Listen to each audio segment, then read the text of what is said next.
Hey, ¿qué pasa, chicos, chicas y grandes? Espero todos se encuentren muy bien. Yo soy Roberto y esta es una lectura más en voz alta.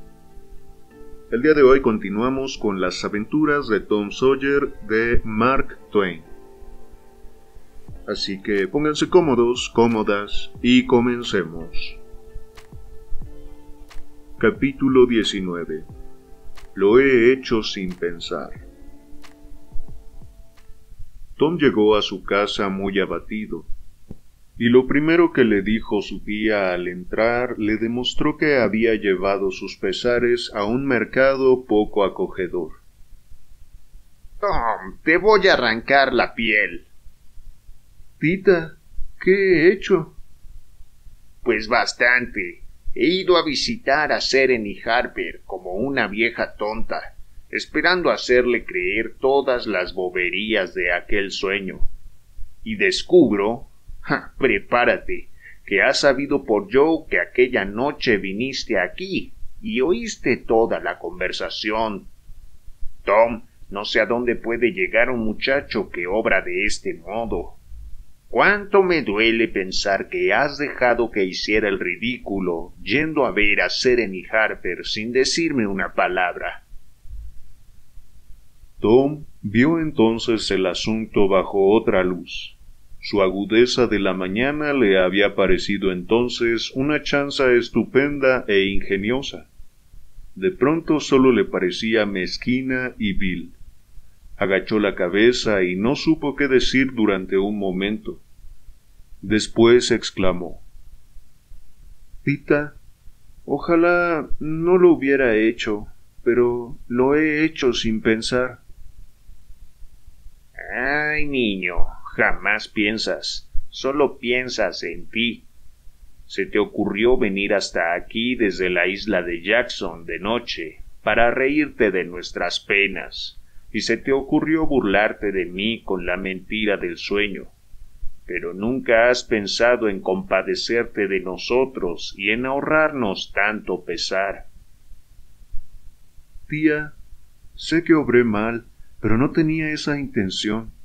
No la tenía, de veras.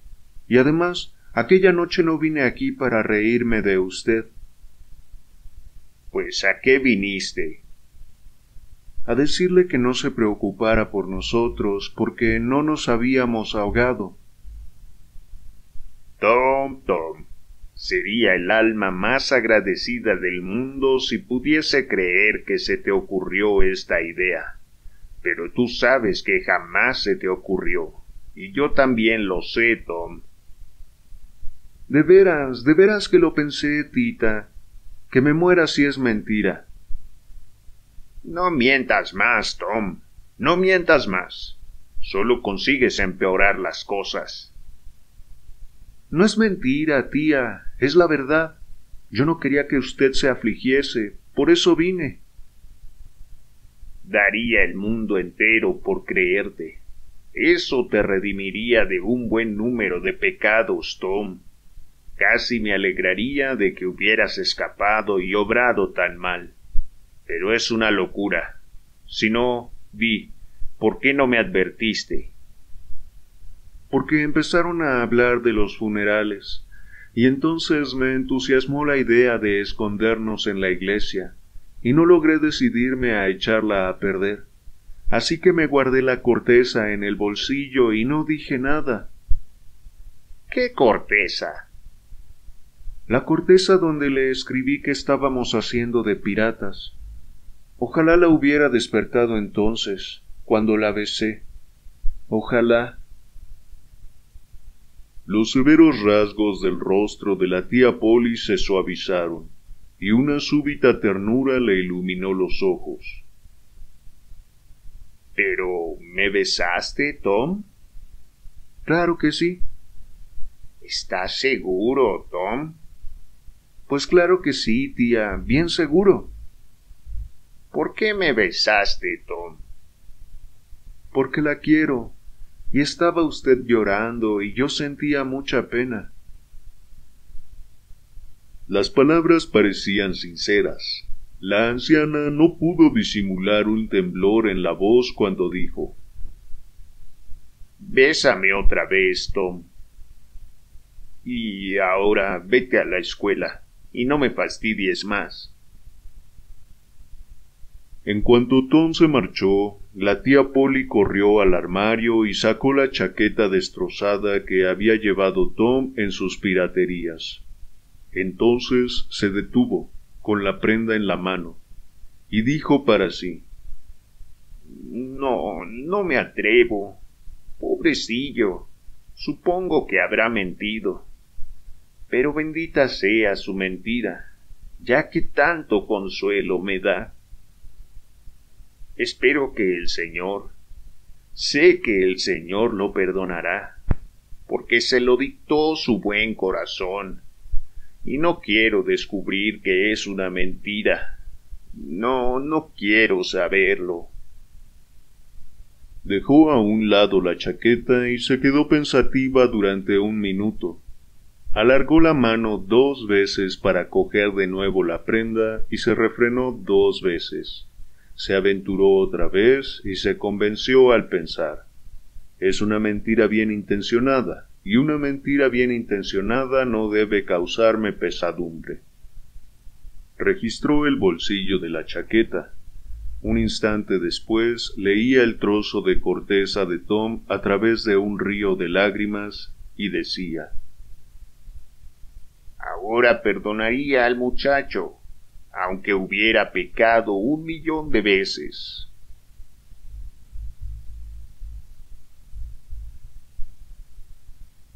Capítulo 20. Tom carga con el castigo de Becky. Algo en el modo de besarlo de la tía Polly desvaneció la tristeza de Tom y le hizo sentirse de nuevo animado y alegre.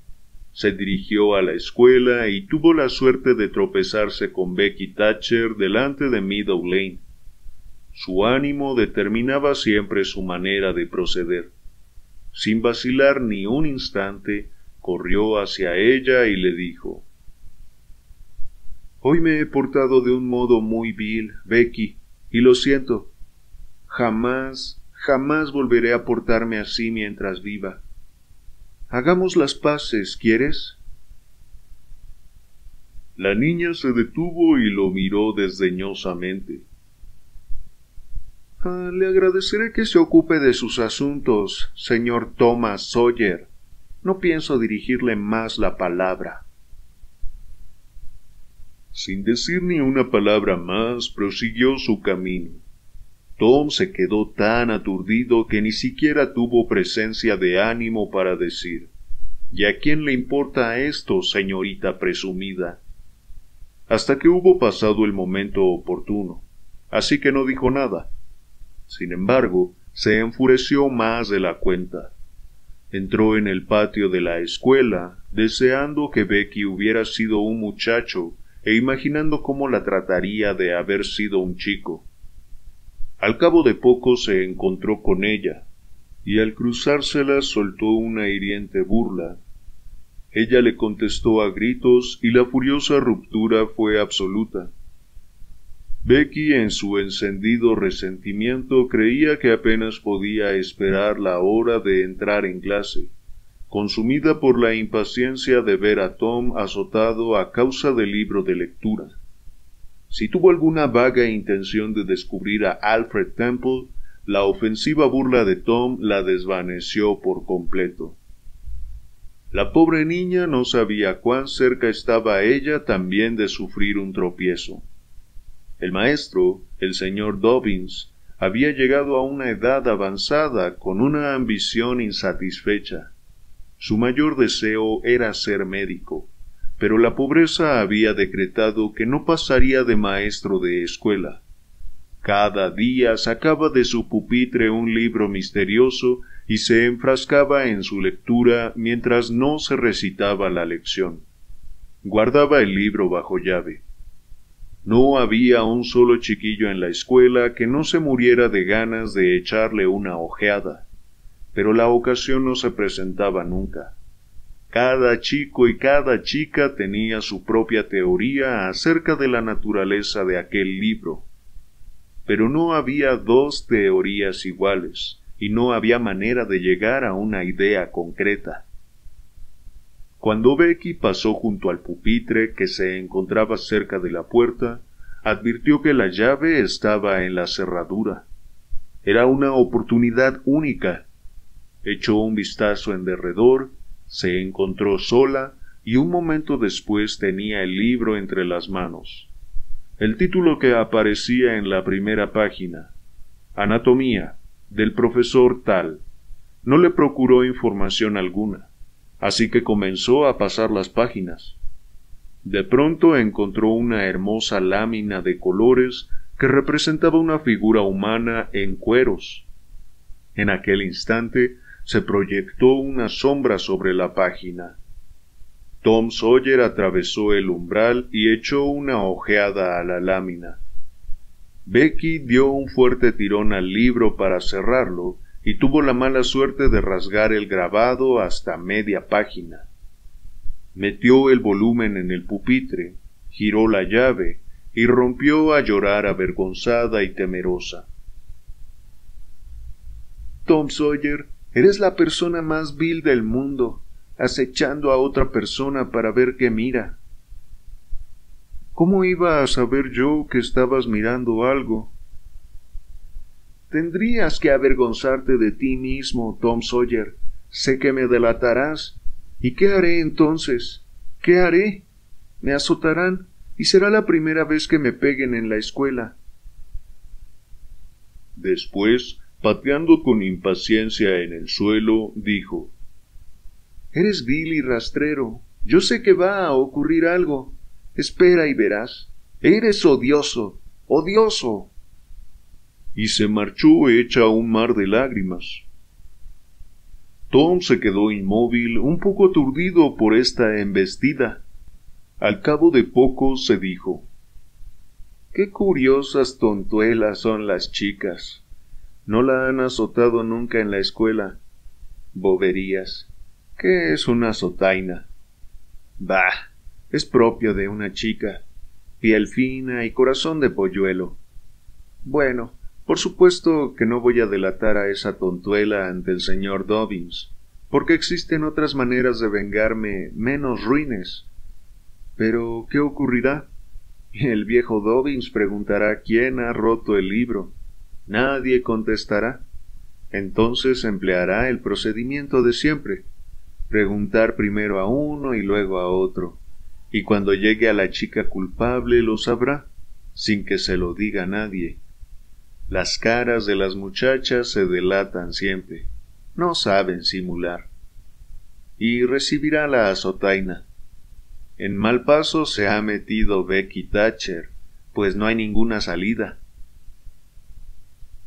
Tom caviló unos momentos más y luego añadió: Al fin y al cabo, a ella le gustaría verme en un aprieto así. Que se fastidie. Tom fue a unirse al enjambre de ruidosos escolares en el patio. Al cabo de unos momentos llegó el maestro y comenzó la clase. Tom no sentía gran interés por sus estudios. Cada vez que dirigía la mirada al lado de las chicas, el rostro de Becky lo llenaba de turbación. Teniendo en cuenta lo sucedido, él no quería compadecerla, y sin embargo tampoco experimentaba alegría alguna. No sentía una exaltación que fuera realmente digna de ese nombre. Poco después se descubrió el libro de lectura manchado, y Tom se quedó absorto en sus propios asuntos durante el rato que siguió. Becky salió del letargo de su infortunio y mostró un gran interés por los procedimientos penales. No confiaba en que Tom saliera del apuro negando que había manchado el libro de tinta. Y tenía razón. La negativa, al parecer, solo empeoró la situación de Tom. Becky suponía que debía alegrarse de ello, y trató de creer que se alegraba, pero descubrió que no estaba muy segura. Cuando llegó lo peor, sintió el impulso de levantarse y delatar a Alfred Temple, pero hizo un esfuerzo y se obligó a permanecer quieta, diciéndose a sí misma que él dirá que he rasgado la imagen del libro. No diría una palabra, ni para salvarle la vida. Tom recibió una azotaina y volvió a su sitio, no del todo descorazonado, pues creía muy posible que él mismo hubiese vertido la tinta sobre el libro sin darse cuenta, en alguna de sus impetuosas gestas. Lo había negado por pura fórmula y porque era costumbre, y había insistido por una cuestión de principios. Una hora después, el maestro daba cabezadas en su trono y el murmullo de los estudios entorpecía el aire. Poco después, el señor Dobbins se desperezó, bostezó, luego abrió el pupitre y cogió el libro, pero se mostró indeciso entre sacarlo o dejarlo. La mayoría de los alumnos dirigieron una lánguida mirada, pero había dos entre ellos que observaban sus movimientos con detenimiento. El señor Dobbins manoseó el libro distraídamente unos instantes. Luego lo sacó y se acomodó en su asiento para leer. Tom echó un vistazo a Becky. En una ocasión había visto un conejillo desválido y atrapado, con un fusil apuntándole en la cabeza, que tenía el mismo aspecto. Tom se olvidó al instante de su disputa con ella. Tenía que hacer algo en un abrir y cerrar de ojos, pero la misma inminencia de la catástrofe le paralizaba la inventiva. Al fin tuvo una inspiración. Se apoderaría del libro por sorpresa, saltaría hacia la puerta y emprendería la fuga. Pero su resolución titubeó durante un breve instante y perdió la oportunidad. El maestro ya estaba abriendo el libro. Ojalá la desperdiciada ocasión hubiera vuelto a presentársele. Pero era demasiado tarde. Ya no había salvación para Becky, pensó Tom. Un momento después, el maestro se encaraba con los alumnos. Todos los ojos se agacharon ante su mirada. Había algo en ella que amedrentaba incluso a los inocentes. Reinó el silencio, el tiempo de contar hasta 10, mientras el maestro se iba enfureciendo. —¿Quién ha rasgado este libro? —preguntó. Se hizo el silencio más absoluto. Hubiera podido oírse la caída de un alfiler. El maestro escudriñaba un rostro tras otro en busca de indicios culpables. —Benjamin Rogers, ¿has rasgado este libro? Negativa. Otra pausa. —Joseph Harper, ¿lo has hecho tú? Otra negativa. La inquietud de Tom iba en aumento bajo la lenta tortura de ese procedimiento. El maestro examinó las hileras de muchachos, caviló un rato, y luego se dirigió a las chicas. —Amy Lawrence. Brusco movimiento de cabeza. —Gracie Miller.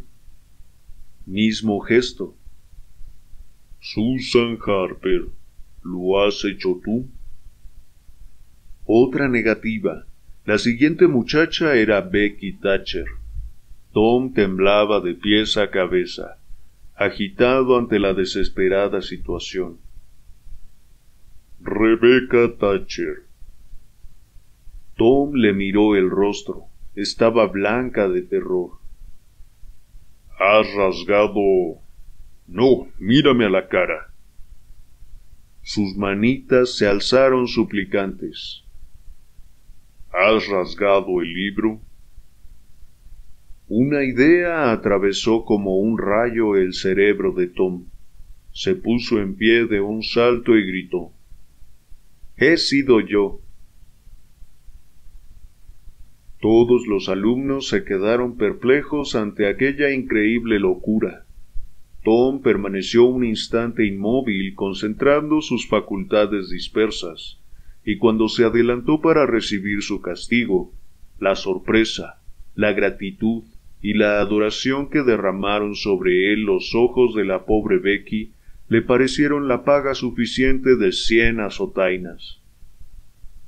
Inspirado por el esplendor de su propio acto, recibió sin una queja la paliza más inhumana que había administrado el señor Dobbins en su vida, y también recibió con indiferencia la orden, cruelmente añadida, de quedarse 2 horas más una vez terminadas las clases, pues sabía quién le esperaría fuera hasta que hubiese terminado su cautiverio, sin creer tampoco que aquel largo intervalo era tiempo perdido.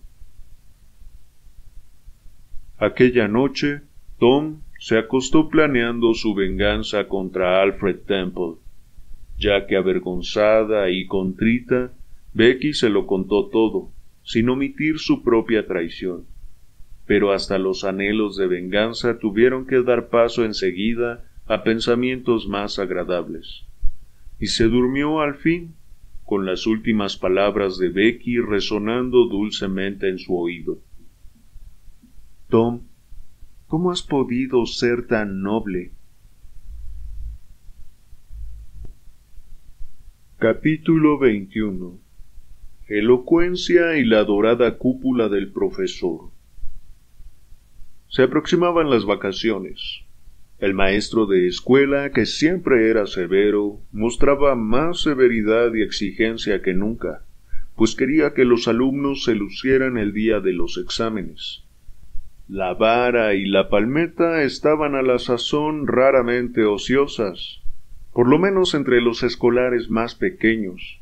Solo los muchachos mayores y las señoritas de 18 y 20 años escapaban a los azotes. Además, los azotes que propinaba el señor Dobbins eran muy vigorosos, pues aunque bajo la peluca tuviera la cabeza perfectamente calva y brillante, y fuera un hombre entrado en años, sus músculos no mostraban el menor signo de fatiga. A medida que se aproximaba el gran día, toda la tiranía que anidaba en él subía a la superficie. Parecía encontrar un rencoroso placer castigando los menores descuidos.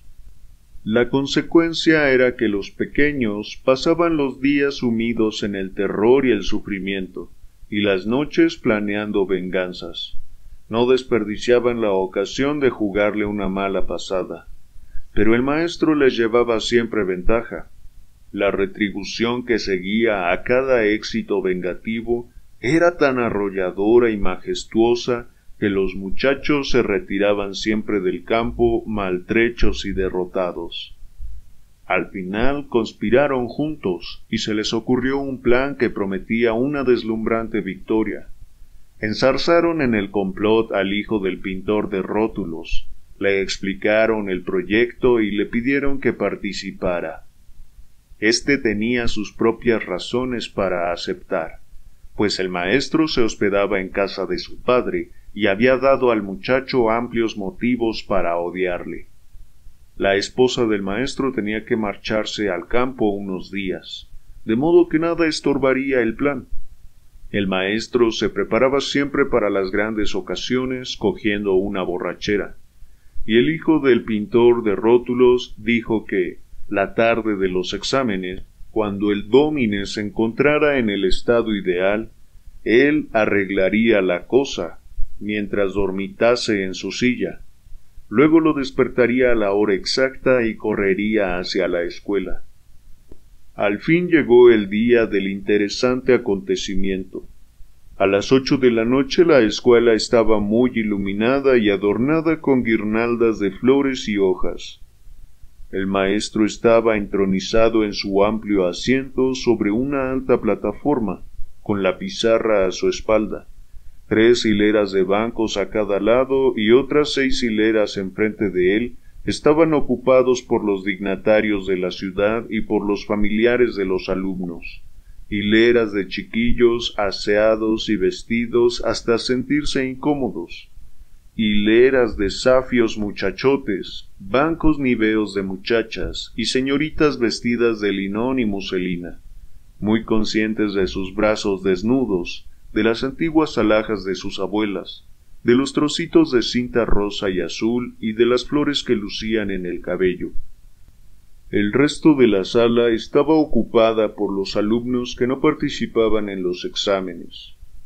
Empezaron los ejercicios. Un niño muy pequeño se puso en pie y recitó con timidez: «Poco podían suponer ustedes verme a mi edad dirigiéndome a un público», etc., acompañándose de una gesticulación tan penosamente exacta y espasmódica que parecía propia de una máquina, suponiendo que la máquina estuviera algo descompuesta. Llegó al final sin tropiezos, aunque con un pavor cruel. Recibió los aplausos al hacer un saludo ensayado y se retiró. Una vergonzosa muchachita tartamudeó: «María tenía una ovejita», etc. Ejecutó un saludo que partía el alma, recibió su tanda de aplausos y se sentó ruborizada y feliz. Tom Sawyer avanzó con arrogante confianza y se aventuró con el inextinguible e indestructible discurso: «Dadme la libertad o la muerte», con bello ímpetu y frenética gesticulación, y se quedó mudo a la mitad. Un tétrico pavor se apoderó de él, le temblaban las piernas y casi se ahogaba. Cierto es que tenía a su favor la manifiesta simpatía del público, pero también el silencio del público, que era todavía peor que su simpatía. El maestro frunció las cejas y aquello completó el desastre. Tom luchó unos instantes y luego se retiró derrotado. Hubo un débil conato de aplauso que se extinguió al nacer. Luego siguió: «El muchacho estaba sobre el puente en llamas», así como «El asirio llegó», y otras perlas declamatorias. Luego tuvieron lugar ejercicios de lectura y un torneo de ortografía. La exigua clase de latín recitó con honor. Luego le llegó el turno a la flor del programa: las composiciones originales de las señoritas. Cada una por turno se adelantó hasta el borde de la plataforma, carraspeó, alzó su manuscrito, atado con una primorosa cinta, y comenzó la lectura, cuidando especialmente la expresión y la puntuación. Los temas eran los mismos que habían tratado ya en similares ocasiones las madres de las señoritas, las abuelas y todos los antepasados de sexo femenino hasta las cruzadas. Los títulos eran Amistad, Recuerdos de otro tiempo, La religión en la historia, Tierra de ensueño, Las ventajas de la cultura, Formas de gobierno político comparadas y contrastadas, Melancolía, Amor filial, Anhelos del corazón, etc. Un rasgo característico de esas composiciones era su intencionada melancolía. Otro el chorro pródigo y opulento de fino lenguaje. Otro la tendencia a repetir palabras y frases especialmente apreciadas, hasta agotarlas del todo. Y una particularidad que las distinguía y echaba a perder notablemente era el inveterado e intolerable sermón que meneaba su estropeado rabo al final de cada una de ellas. Cualquiera que fuese el tema, se hacía un torturador esfuerzo del cerebro para rematarlo en un sentido u otro que el espíritu moral y religioso pudiera considerar edificante. La evidente falta de sinceridad de esos sermones no era suficiente para conseguir que la moda de pronunciarlos se desterrara de las escuelas. Ni es suficiente hoy día, ni tal vez sea suficiente jamás, mientras exista el mundo. No existe ninguna escuela en nuestro país donde las señoritas no se sientan obligadas a terminar sus composiciones con un sermón. Y verán que el sermón de la muchacha más frívola y menos religiosa de la escuela es siempre el más largo y piadoso. Pero dejémoslo ahí, porque la verdad casera es desabrida. Volvamos a los exámenes. La primera composición que se leyó fue la titulada ¿Es esto, pues, la vida? Tal vez el lector pueda soportar un extracto de ella. En el monótono transcurso de la vida, con qué deleitosas emociones anhela una mente joven una escena de fiesta. La imaginación está ocupada esbozando gozosos cuadros de rosados tonos. En su fantasía, la voluptuosa devota de la moda se ve a sí misma entre la festiva multitud, observada por todos. Su grácil figura, envuelta en níveas telas, remolinea a través de los laberintos de la alegre danza. Sus ojos son los más brillantes, y sus pasos los más ligeros de la jubilosa reunión.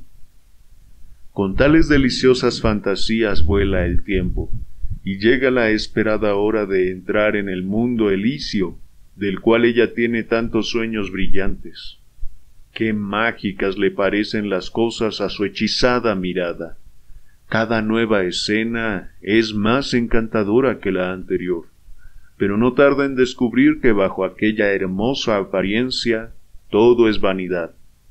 Los halagos que una vez la hechizaron el alma, de pronto le rechinan con aspereza en los oídos. La sala de baile ha perdido sus encantos, y se aleja con la salud mermada y el corazón amargado, convencida de que los placeres terrenos no pueden colmar las ansias de su alma. Y así sucesivamente en el transcurso de la lectura, de vez en cuando se oía un murmullo de deleite, acompañado de exclamaciones susurradas apenas. ¡Qué hermoso! ¡Qué elocuente! ¡Es verdad! Etcétera. Y después de que concluyera con un sermón sumamente aflictivo, los aplausos fueron entusiastas.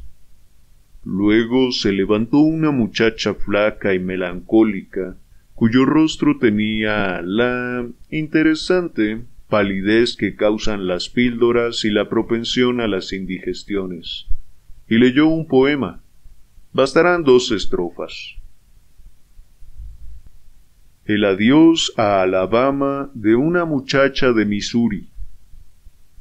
Adiós, Alabama, dulce tierra adorada, que contra mis deseos tengo que abandonar. Tus recuerdos acuden a mi frente abrasada, mi corazón llora, presa de un hondo pesar.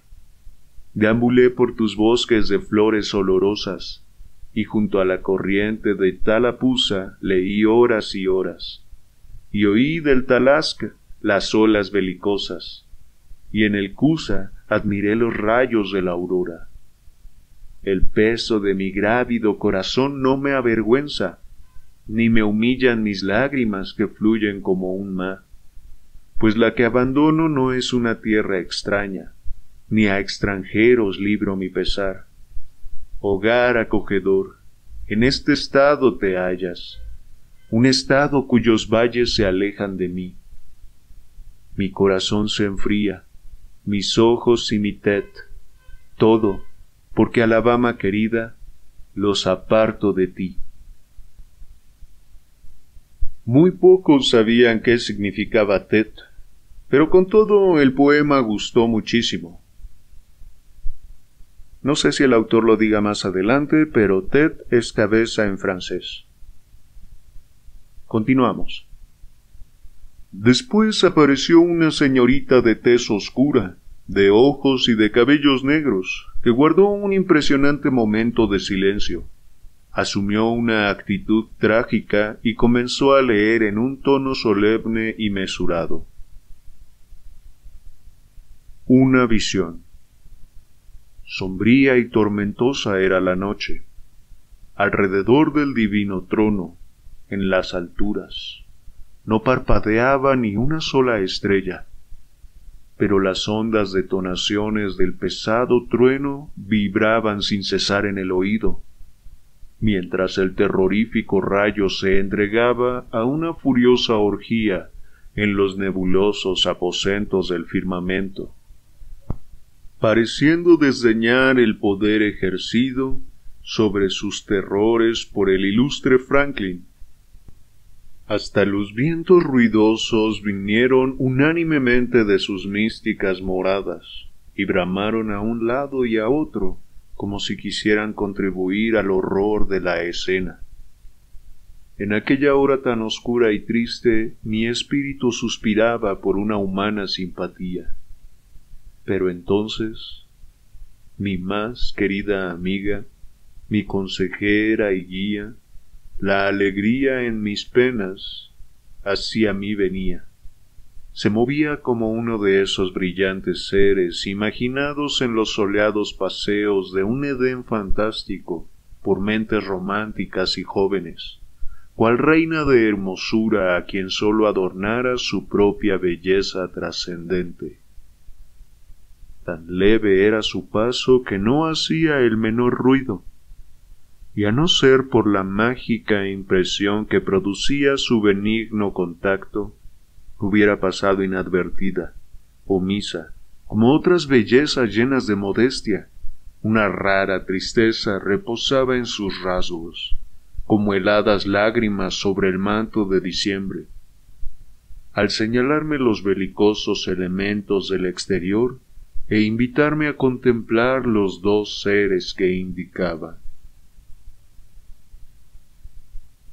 Aquella pesadilla ocupó unas 10 páginas de manuscrito y culminó en un sermón que destruía tanto cualquier esperanza para los no presbiterianos, que logró el primer premio. Esa composición se consideró el más bello esfuerzo de la velada. El alcalde del pueblo, al entregar el premio a la autora, pronunció un fervoroso discurso en el que dijo que era la composición más elocuente que había oído en su vida, y que el mismo Daniel Webster no hubiera desdeñado firmarla. Cabe observar, de paso, que el número de composiciones en que se prodigó la palabra bellísimo y se aludió a la experiencia humana como una página de la vida sobrepasó el porcentaje habitual. Entonces el maestro, suavizado casi hasta sus límites de la jovialidad, retiró a un lado su asiento, volvió la espalda al público y se puso a dibujar un mapa de América en el encerado para los ejercicios de la clase de geografía. Pero su mano vacilante no logró una obra perfecta, y se oyeron unas risitas ahogadas entre el público. El maestro sospechó el motivo y se dispuso a enmendar el yerro.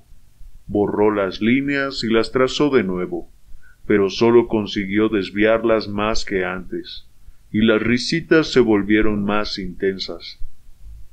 Entonces concentró toda su atención en la labor, dispuesto a no dejarse intimidar. Notó que las miradas estaban fijas en él. Imaginó que lograba su objeto, pero las risas continuaron. De hecho, era evidente que aumentaban, y con razón. En el techo había un desván con un escotillón que daba sobre su cabeza, y a través de esa abertura se asomaba un gato, colgado de una cuerda por las patas traseras. Llevaba atadas la cabeza y las quijadas con un trapo para impedir que maullase. En su lento descenso se encorvaba hacia arriba y se aferraba a la cuerda, o se balanceaba hacia abajo, dando zarpazos en el aire intangible. Las risas fueron subiendo de tono. El gato estaba a 6 pulgadas de la cabeza del absorto profesor. Bajó un poco más, y le agarró la peluca con sus zarpas desesperadas. Se aferró a ella, y de un tirón fue izado al desván con el trofeo aún en su poder. Y cómo irradió la luz de la calva mollera del profesor. El chico del pintor de rótulos la había dorado. La fiesta quedó interrumpida al instante. Los muchachos se habían vengado. Acababan de empezar las vacaciones.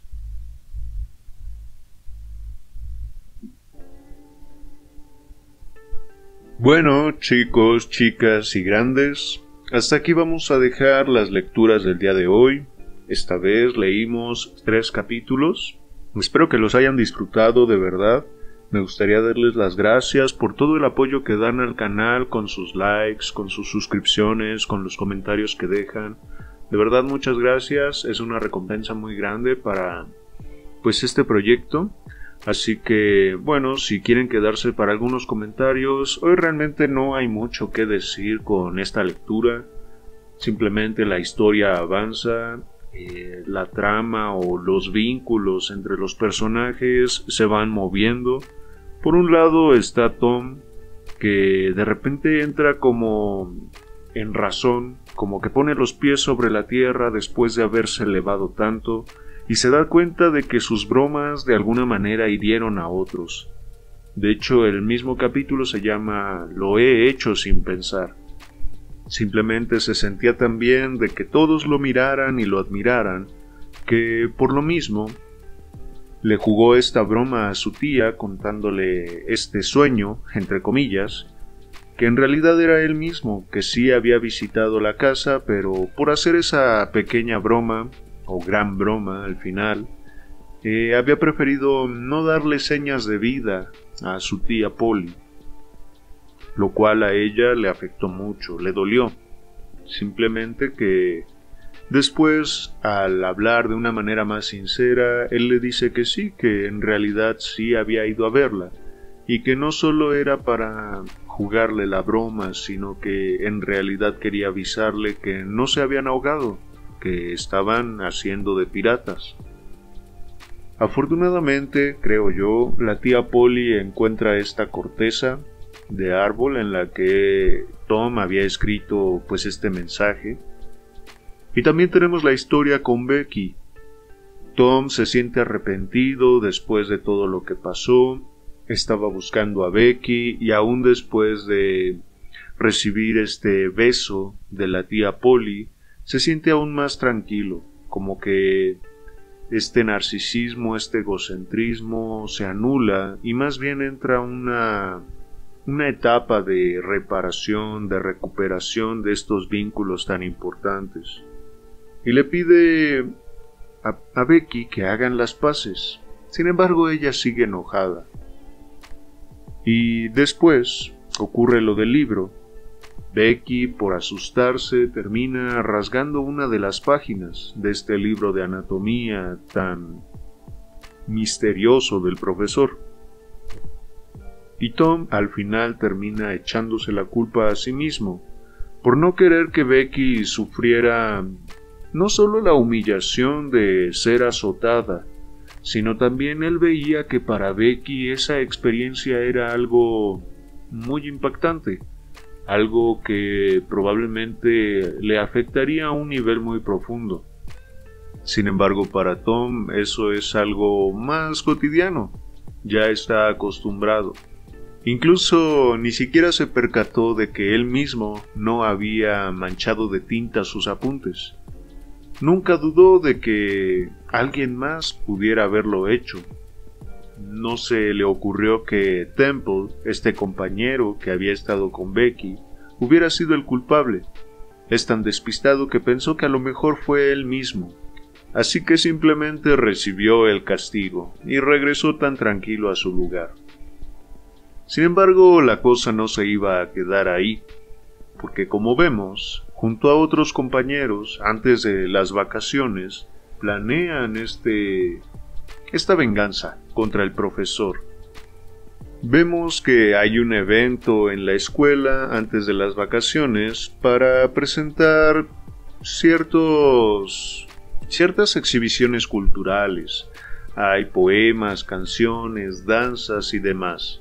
Incluso participa Tom, recreando esta escena que vimos en uno de los capítulos anteriores que representaba con Joe en el bosque, donde jugaban a Robin Hood.